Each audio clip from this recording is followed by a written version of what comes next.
Պարոն Ավինյան, այդ արտահայտությունները, որ տեղից անում եք, ինչ եք մտածում, դուք ասելու եք, տենց անցնի գնա, հա? Ասենք ստեղ ոչ մեկը ձեր ենթական չի, ձեր աշխատողը չի, ձեզ հաշվետու չի, բայց դուք մեզ հաշվետու եք։ Ասենք, այդ որ բան եք անում, տենց ինչ-որ սպառնալիքի էլեմենտներով բան, այս ինչ պետք է անեք, շատ-շատ ոստիկան կանչեք, դահլիճից դուրս հանեք, էլի։ Մեկ էլ շատ-շատ բան անեք Ստեփանյան Գևորգի մեքենան վառեն։ Ինչ եղավ այդ գործը, հիմա անդրադառնում եմ, ես օդի մեջ բաներ չեմ խոսում։ Այդ որ այդ մեքենան վառել են, ու մի հատ ինչ-որ դեռահաս ինչ-որ մեկին էին ինչ-որ թե որպես կատարող բռնել, 2 ամիս պահեցին, բաց թողեցին առանց պատվիրատուներին բացահայտելու։ Էդ է ձեր դեմքը։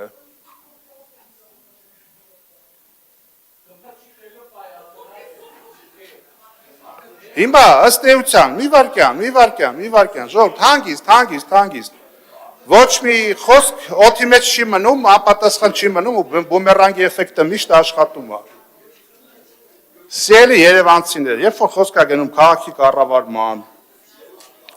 քաղաքի բյուջեն տնօրինելու մասին, հիմա 25-ին 24-ի համեմատ շուրջ 40 միլիարդ դրամով ավել բյուջե է եղել։ Դուք շոշափելիորեն տեսնում եք դա քաղաքում, որ այդքան բան է փոխվել։ Պարոն Խաչատրյան, այդ որ ասում եք բան չանենք, նոր տարի չանենք, Երևանի Երևան, այդ իբր չհասկացաք, ես ինչ նկատի ունելի, տենց մանիպուլյացիա եք անում, ոչ մեկը չի ասում մի արեք, բայց ամեն ինչ չափ ու սահման ունի ֆինանսներ մսխելու։ Եթե պիտի տանեք 600 միլիոն դրամ ծախսեք, 607 միլիոն դրամ ծախսեք, որ ֆակտորիները հարստանան, կներեք ում էլ այդքան փոխտային, ոնց է չլներ տենց մի հատ շոու կսարքեր, էլի։ Այդ ինչ մի արտառոց բան է, որ որոշ գործընկերներ ասում են, դե հա վատ չի, սիրուն էր։ Այդ դու սիրուն պատկերը միգուցե դրա կես գումարով կարել էր ստանալ կամ կեսի կեսով, հա? Փողը լինի ծախսելը տեղ միշտ էլ կա, էլի։ Դրա այդ որ ասում ենք, բան չանենք, ասում եք տոն չանեք, այտենց վախները գնում հրապարակում տժում եք։ Բա որ անձրև է գալիս, ասեք ձեր կառավարած քաղաքում մարդիկ նստում են ավտոյի կտուրին, կարթը գցում ձուկ են բռնում ջրի մեջ։ Բա այտենց վախները դուս եկեք այդ մարդկանց ավտոն բրդեք հանեք։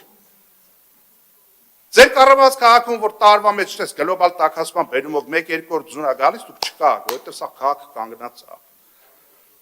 Ձեր կառավարած քաղաքում էկոլոգիան խայտառակ վիճակում է։ Այդ բյուջեն, որ այդքան մեծանում է, էկոլոգիայի տոկոսն էլ մեծացած, 3.5%-ից ավել չի անցնում։ Շատից էլ քիչից էլ մեկը 3.5% է։ Ձեր կառավարած քաղաքում, որ Երևանը շատ եք սիրում, տոներ եք կազմակերպում, Էրեբունի պատմահնագիտական արգելոցի վիճակն ինչ է։ Խայտառակություն է, փուշ ու տատասկ է սա։ Շենգավիթ հնավայրը գնացել եք, վերջի անգամ ձեզանից ով է գնացել։ Շենգավիթ հնավայրը Էրեբունու։ Գիտեք էքսպոնատները որտեղ է պահվում։ Գերմանացի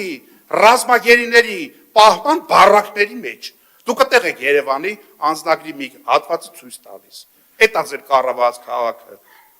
Ամեր տարեք ընդեղ էլ շինարարություն տենդեր դրեք։ Թող Լիլան Արմը շահի, թող բանն էլ այդ ֆակտորին էլ գնա ինտերիերը անի, բայց մենակ թե տիրություն արեք այդ հնավայրերին։ Ախր խոսալու այնքան նյութ կա ձեր կառավարած քաղաքում, որ այդ որ ասպետ բակային տարածքներին օրոքումը,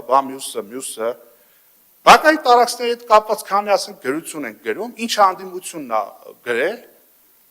մինից է կոմպլեքսավորվում, դե որ միջոցներ լինի, բան մեկը գրություն ենք գրում, ասում եք լավ եկող տարվա բյուջեի մեջ նախատեսեք, ասում են դե հələ տենանք, էլի ցանկը գալիս է այդ տվյալ բակը չկա։ Բարդույթավորվում եք հանկարծ ընդդիմության ասելով մի բան չանեք ու խոսում եք կառուցողականությունից։ Կամ մյուսը 273 միլիոն դրամի հրատապ գնումով սեպտեմբերից շինարարություն եք սկսել Նուբարաշենի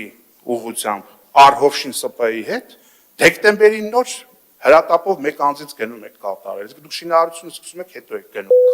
կատարում։ Հիմա այդտեղ կոռուպցիոն ռիսկ կա թե չէ։ Մեկ է Սարգսյան Աշակին մեր գործընկեր պատասխանեմ, այդ 10,000 դրամի հետ կապված։ Այդ 10,400-ը որ ավելացնի, թե թոշակառուն ինչ պիտի աներ։